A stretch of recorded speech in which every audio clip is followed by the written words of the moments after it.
Good afternoon बच्चों। आज मैं आपको हिंदी की क्लास में उपसर्ग और प्रत्यय के विषय में बताऊंगी। सबसे पहले तो आप ये छोटी क्लासेस में आपने पढ़ा है वर्णमाला। वर्णमाला जो कि बना है स्वर और व्यंजन से। तो सबसे पहले आपको ये पता होनी चाहिए कि वर्ण क्या है। भाषा की सबसे छोटी इकाई जो है उसे कहा जाता है वर्ण। आपने लास्ट ईयर पढ़ा होगा वर्णमाला और स्वर और व्यंजन। अब वर्ण जो है हिंदी में 44 वर्ण होते हैं, जो पूरे वर्ण आपस में मिलकर उनके समूह को ही कहा जाता है वर्णमाला।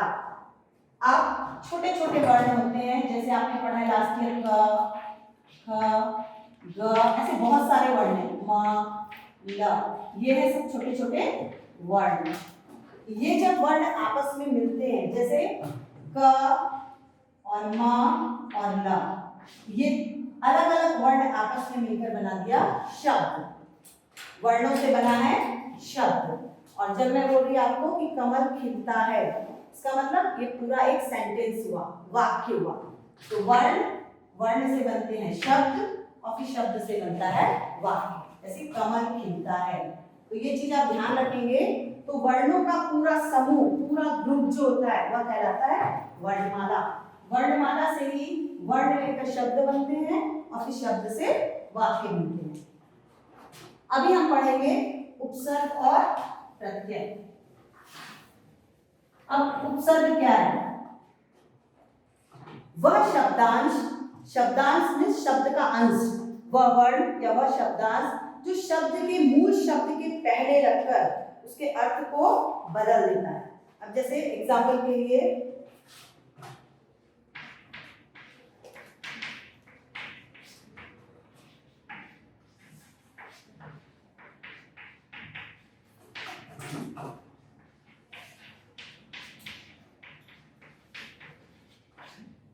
ये अभी जैसे एग्जाम्पल के लिए मूल शब्द है मार्ग,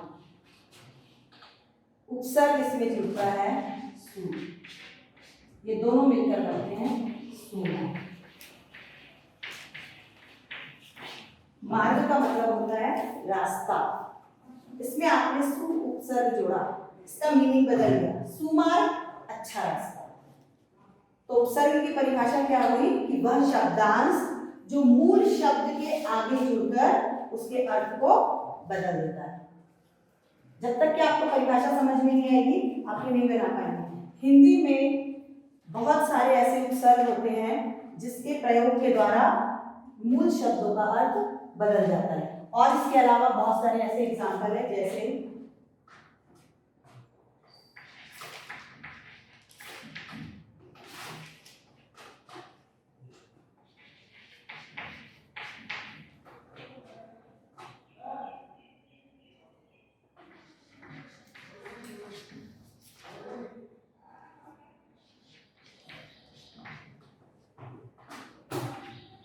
उपसर्ग से सुमार्ग, या फिर उपसर्ग से आप बना सकते हैं सुगंध। गंध हमारा ये शब्द है, गंध यानी होता है खुशबू, सु यानी होता है अच्छी, तो सुगंध अच्छी खुशबू। तो इस तरह से गंध जो है वो बदल गया उसका अर्थ, और उसका अर्थ हो गया सुगंध। वैसे ही अप उपसर्ग से मान मूल शब्द है, इसमें हमने अप जोड़ा तो ये बन गया अपमान।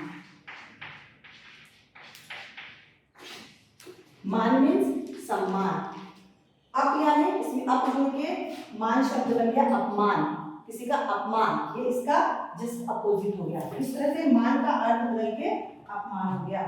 इसके अलावा यश, यश शब्द में अप जुड़ गया तो अपयश, बदनामी।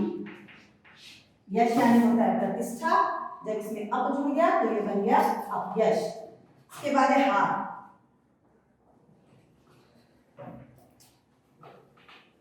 हार यानी माला, लेकिन जब उसमें उप जुड़ गया, उपसर्ग जुड़ गया तो ये बन गया उपहार। उपहार मीन्स गिफ्ट।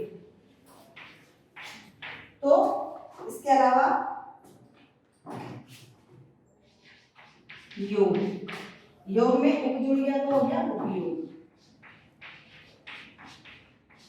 तो उपसर्ग की परिभाषा क्या हुई कि वह शब्दांश जो मूल शब्दों से जुड़कर उसके अर्थ को बदल देता है, वह कहलाता है उपसर्ग।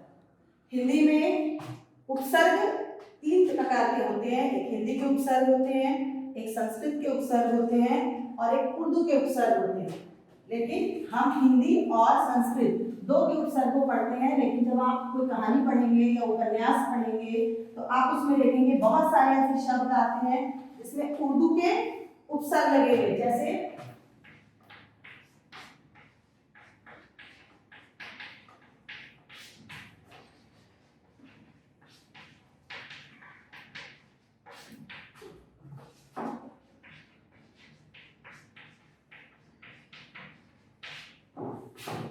आपने सुना होगा ये शब्द, जैसे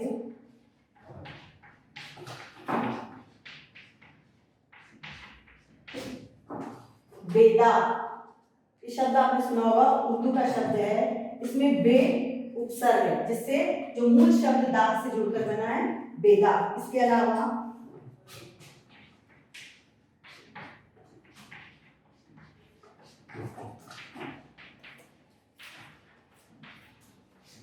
ये बे, बद, ये सब उर्दू के उपसर्ग हैं जिसके द्वारा ये मूल शब्द से जुड़कर नए शब्द बनते हैं। लेकिन हम लोग हिंदी और संस्कृत ये 2 उपसर्ग को ही पढ़ते हैं। लेकिन जब आप उपन्यास पढ़ोगे या कहानी पढ़ोगे या कोई नाटक पढ़ोगे तो उसमें इस तरह के शब्द आते हैं ताकि आपको पहचान आनी चाहिए कि इसमें कौन सा उपसर्ग जुड़ा हुआ है। तो इस प्रकार उपसर्ग की परिभाषा हुई कि वह शब्दांश जो मूल शब्दों के साथ मिलकर नए शब्द बनाते हैं उन्हें कहा जाता है उपसर्ग। इसके बाद है आपका प्रत्यय। उपसर्ग जो है वो किसी भी शब्द के आगे जुड़कर उसके अर्थ को बदल देता है। प्रत्यय जो है वो किसी भी मूल शब्द के पीछे जुड़कर उसके अर्थ को बदल देता है। जैसे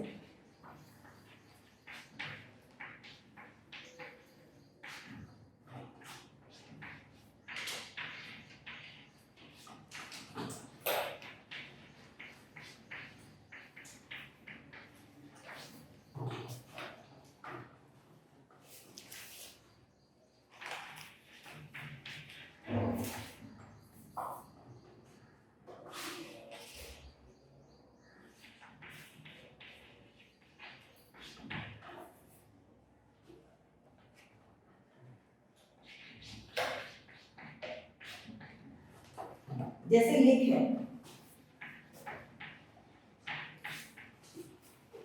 लिख में जब आई प्रत्यय जुड़ता है तो होता है लिखाई।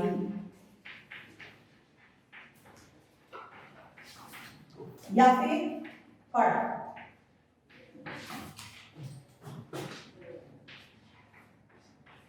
पढ़ाई। ये मूल शब्द है। मूल शब्द के जब पीछे जुड़ता है प्रत्यय तो ये नया शब्द बनाता है, इसके अर्थ को बदलता है। लिखाई। इसके बाद पालन।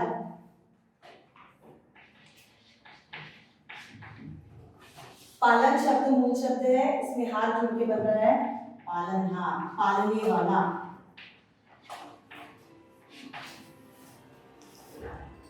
या फिर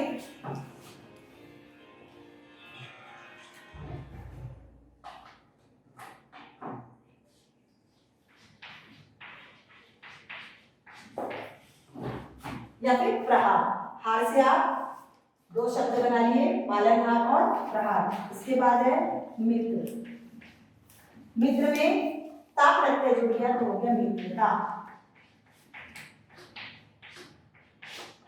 या शत्रु,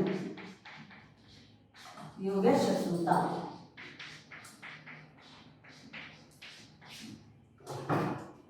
तो प्रत्यय की परिभाषा क्या हुई कि वह शब्दांश जो मूल शब्दों के साथ जुड़कर पीछे तरफ जुड़ता है, मूल शब्द के बाद जुड़कर एक नए शब्द बनाता है, वह कहलाता है प्रत्यय। इस तरह से बहुत सारे ऐसे उदाहरण आपको मिलेंगे। जब आप कहानियां पढ़ेंगे तो ऐसे बहुत सारे शब्द आपको मिलेंगे। तो जब तक आप इसकी परिभाषा नहीं समझेंगे प्रत्यय में, तब तक आप उसे छाट नहीं पाएंगे उस शब्दों को कि कौन सा प्रत्यय है। हिंदी में ऐसे बहुत सारे प्रत्यय हैं और जिनके विषय में आपको जानना है और उसको याद भी करना है कि और कौन कौन से ऐसे प्रत्यय हैं। जैसे उदाहरण के लिए आई है, हार है, ता है, वाला है, बड़ी ही है, छोटी ही है, ये सब प्रत्यय हैं जिनका प्रयोग हम लोग लिखते समय या पढ़ते समय करते हैं।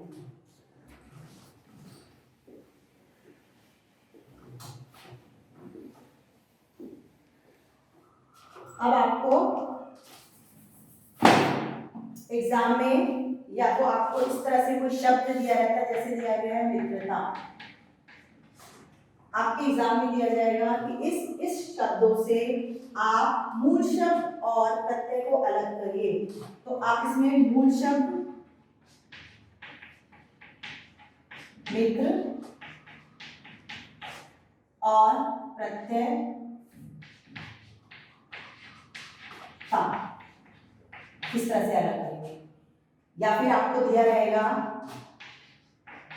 मित्र और आपको दिया जाएगा कि मूल शब्द और प्रत्यय को जोड़कर नया शब्द बनाइए। तो इस तरह से आपको नया शब्द बनाना है मित्रता। या फिर आपको इस तरह से प्रश्न पूछा जाता है कि ता प्रत्यय से 3 नए शब्द बनाइए। इस तरह से प्रत्यय दिया हुआ रहेगा और आपको कहा जाएगा कि आप इसमें से 3 नए शब्द बनाइए। तो आपको पता होना चाहिए कि प्रत्यय कहाँ पे रहता है, शब्द के आगे जुड़ता है या शब्द के पीछे जुड़ता है, मूल शब्द के प्रारंभ में जुड़ता है या मूल शब्द के अंत में जुड़ता है। तो अगर आपको परिभाषा मालूम है तो आप समझ जाएंगे कि जो भी शब्द है वो सामने जुड़ेगा। जैसे मैंने आपको बोला मित्रता, तो आपको ये परिभाषा मालूम होना जरूरी है ताकि आप नए शब्द बना सके। उपसर्ग के लिए आपको ये ध्यान में रखना है कि उपसर्ग हमेशा मूल शब्द के प्रारंभ में जुड़ता है और प्रत्यय हमेशा मूल शब्द के बाद में जुड़ता है।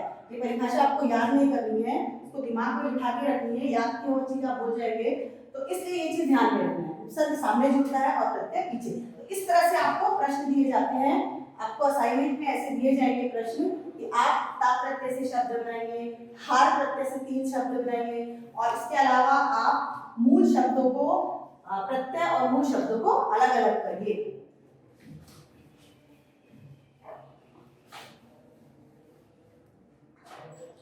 आप अपनी ग्रामर की बुक में देखेंगे पीछे बहुत सारे ऐसे एग्जाम्पल दिए हुए हैं। तो आप एक कोशिश करेंगे जो भी एग्जाम्पल दिए हुए हैं अपने आप से बनाने की कोशिश करेंगे, उपसर्ग और प्रत्यय छांटना और किस प्रकार से उन्हें अलग अलग शब्द बनाना। अब प्रत्यय के भी 2 प्रकार हैं, कृत्पद प्रत्यय, दूसरा है तद्धित प्रत्यय। तद्धित प्रत्यय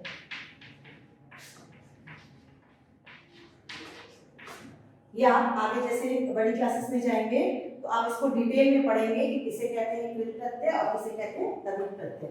तो उपसर्ग के 3 प्रकार से हिंदी, संस्कृत और उर्दू 3 प्रकार के उपसर्ग होते हैं और प्रत्यय 2 प्रकार के होते हैं, एक कृत प्रत्यय और दूसरा तद्धित प्रत्यय। तो ये आप बड़ी क्लासेस में डिटेल में पढ़ेंगे कि इसके मतलब क्या होते हैं, इसकी परिभाषा क्या होती है। उसके बाद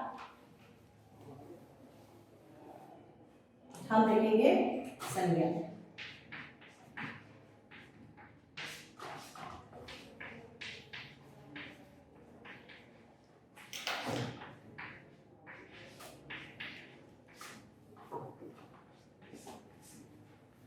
आपने लास्ट ईयर संज्ञा के विषय में पढ़ा है। संज्ञा आपके लिए नई चीज नहीं है। थोड़ा सा मैं आपको भाषा के विषय में बता दूं कि भाषा जो है वो हमारे विचार विनिमय का सबसे बड़ा माध्यम है। मतलब हमारे मन में जो भी भाव उठते हैं, हमारे दिमाग में जो भी विचार उठते हैं, उनको हम अपनी भाषा के द्वारा प्रकट करते हैं, या तो बोलकर प्रकट करते हैं या फिर लिखकर प्रकट करते हैं। तो भाषा को प्रकट करने के 2 माध्यम हैं, एक तो है मौखिक और दूसरा है लिखित। या तो हम बोलकर अपने विचारों को व्यक्त करते हैं या फिर हम लिखकर अपने विचारों को प्रकट करते हैं। अब हम बोलकर कैसे, जैसे हम फोन में बात कर रहे हैं तो फोन में बात करते हुए हमारे मन में जो चल रहा है या हमारे दिमाग में जो चल रहा है उसे हम बोलते हैं। तो फोन हो गया, या हम टीवी पर देखते हैं कि कुछ कार्यक्रम चल रहा है, उसमें कुछ बातें बताई जा रही, तो ये सभी मौखिक भाषा का उदाहरण है। लिखित रूप से जैसे आप किसी को पत्र लिखते हैं या फिर आप अखबार पढ़ते हैं, पढ़कर उसमें से ज्ञान की बातें जानते हैं, तो वह लिखित रूप से भाषा का प्रचार हुआ। अभी संज्ञा आपने लास्ट ईयर पढ़ा है। संज्ञा किसे कहते हैं? किसी व्यक्ति वस्तु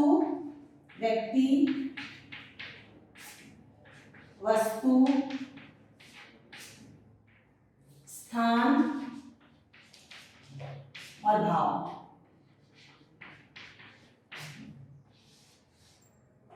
किसी व्यक्ति, वस्तु, स्थान और भाव के नाम को संज्ञा कहते हैं। अभी व्यक्ति में किसी का भी नाम, किसी का भी आप नाम ले सकते हैं व्यक्ति का, जैसे रवि, शशि, अमर, किसी भी व्यक्ति का नाम। इसके बाद वस्तु में कुछ भी हो सकता है, पुस्तक, टेबल, पंखा। स्थान, जगह का नाम।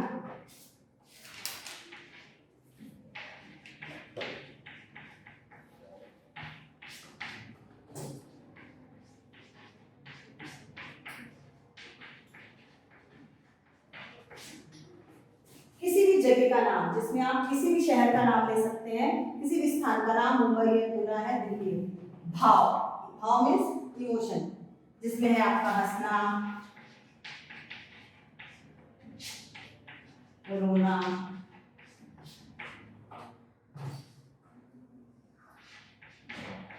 गुस्सा होना, ये सब भाव। तो संज्ञा की क्या परिभाषा हुई कि जो शब्द किसी व्यक्ति, वस्तु, स्थान या भाव के नाम का बोध कराता है। जो शब्द किसी व्यक्ति, वस्तु, स्थान या भाव के नाम का बोध कराता है, बोध यानी ज्ञान कराता है, उसे कहा जाता है संज्ञा। अभी संज्ञा के प्रकार।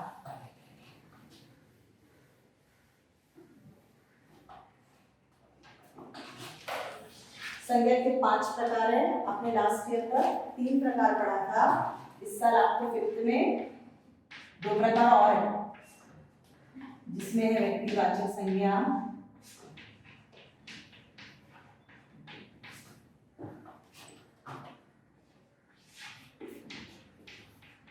जातिवाचक संज्ञा,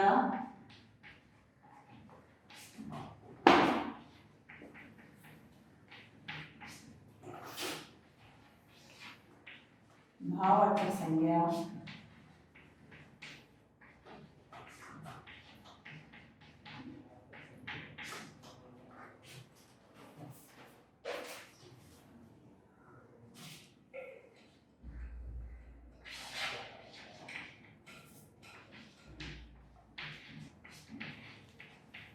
द्रव्यवाचक संज्ञा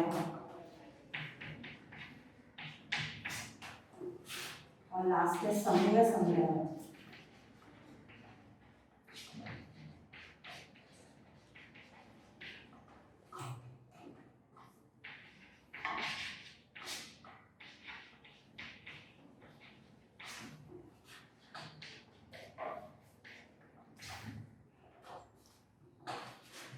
व्यक्तिवाचक संज्ञा आपने लास्ट ईयर पढ़ा है। किसी व्यक्ति, वस्तु, स्थान के, किसी व्यक्ति, वस्तु या स्थान के नाम को व्यक्तिवाचक संज्ञा कहा जाता है। जैसे उदाहरण के लिए किसी नाम का में, व्यक्तिवाचक संज्ञा में किसी नाम का बोध होता है। अब ये नाम में, जैसे एग्जांपल के लिए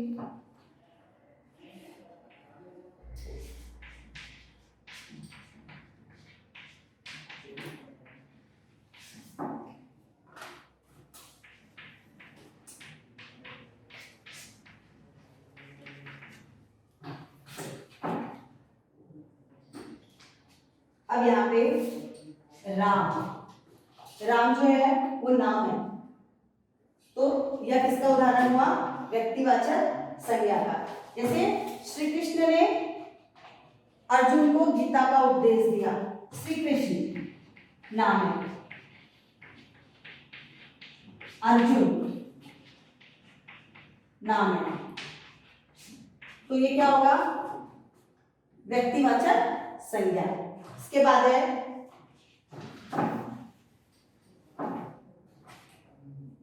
जातिवाचक संज्ञा। जिस संज्ञा शब्द से किसी एक जाति विशेष का हमें बोध होता है, एक जाति, जैसे उदाहरण के लिए कहा जाता है छात्र, छात्र की अपनी एक कैटेगरी है, एक अपनी एक जाति है, या फिर बोला जाएगा लड़का, या बोला जाएगा लड़की, या फिर बोला जाएगा सैनिक। तो इस तरह का जो शब्द है जिसकी अपनी एक अलग कैटेगरी है, अपनी एक अलग जाति है, वह कहलाता है जातिवाचक संज्ञा। जैसे छात्र, सैनिक, कक्षा, ये सब जो है वो जातिवाचक संज्ञा में आते हैं। इनकी अपनी एक अलग जाति है, इनकी अपनी एक अलग कैटेगरी है। तो यह जैसे कक्षा में शांति है, तो कक्षा में शांति है, कक्षा जातिवाचक संज्ञा का उदाहरण है। इसके बाद है भाववाचक संज्ञा। भाव का मतलब होता है इमोशन, हंसना, रोना, गुस्सा होना, ये सभी इमोशन, भाववाचक संज्ञा। तो एग्जाम्पल के लिए ऐसे शब्द जिनसे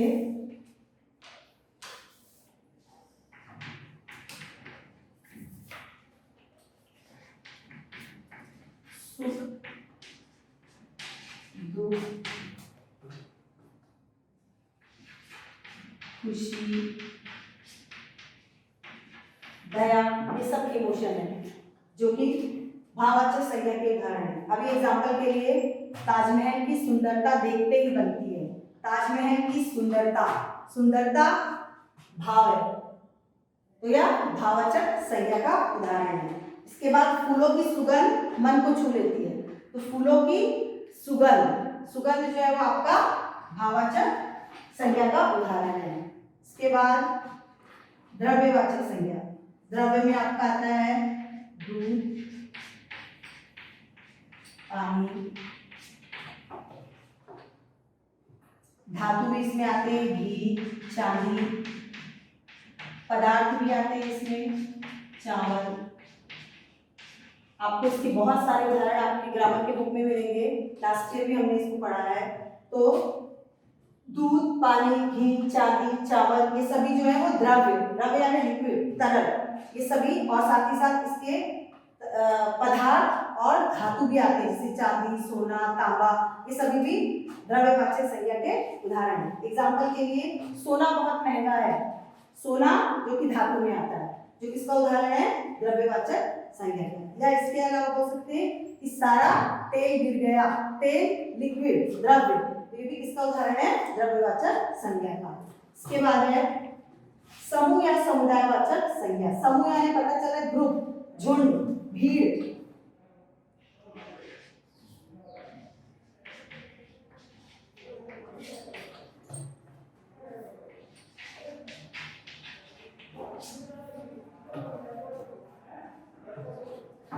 तो पता चलता है, इसके शब्दों से ही पता चलता है कि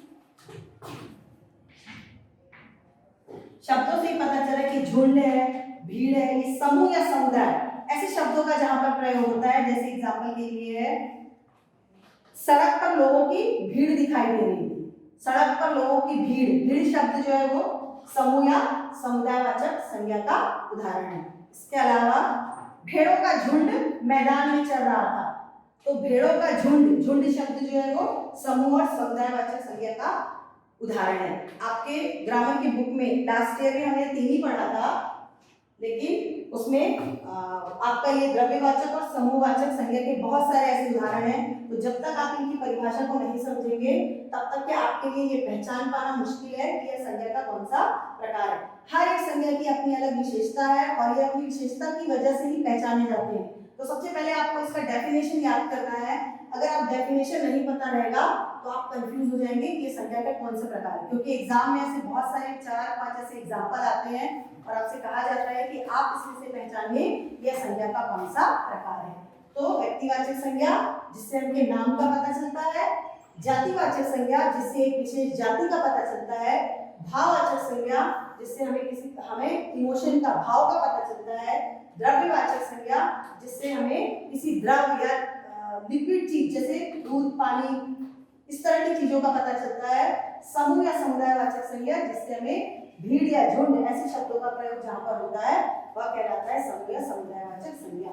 तो इसके सारे एग्जाम्पल जो है वो आपको ग्रामर की बुक में मिलेंगे, आप एक बार रीड करेंगे और साथ ही साथ आप इसके सारे डेफिनेशन पढ़ेंगे, क्योंकि डेफिनेशन जब आपको पता रहेगा तब आप उसमें से पहचान पाएंगे कि यह संज्ञा का कौन सा प्रकार है। तो आपको जो भी असाइनमेंट दिया जाएगा उसके माध्यम से आप उसमें देखेंगे, इसकी परिभाषा जैसा है उसके हिसाब से आप उसमें से सारे प्रश्नों का हल करेंगे। इसके बाद आगे जो है वह आपको बदलना, जैसे जातिवाचक संज्ञा से भाववाचक संज्ञा को बदलना, वैसे ही आपको विशेषण से भाववाचक संज्ञा बनाना, ये आपको सीखना है। या अगली जो भी क्लास होगी उसमें मैं आपको बताऊंगी कि संज्ञा को किस तरह से भाववाचक संज्ञा में बदलना है, जातिवाचक संज्ञा को, और साथ ही साथ आपको सारे डेफिनेशन इसके याद करने हैं।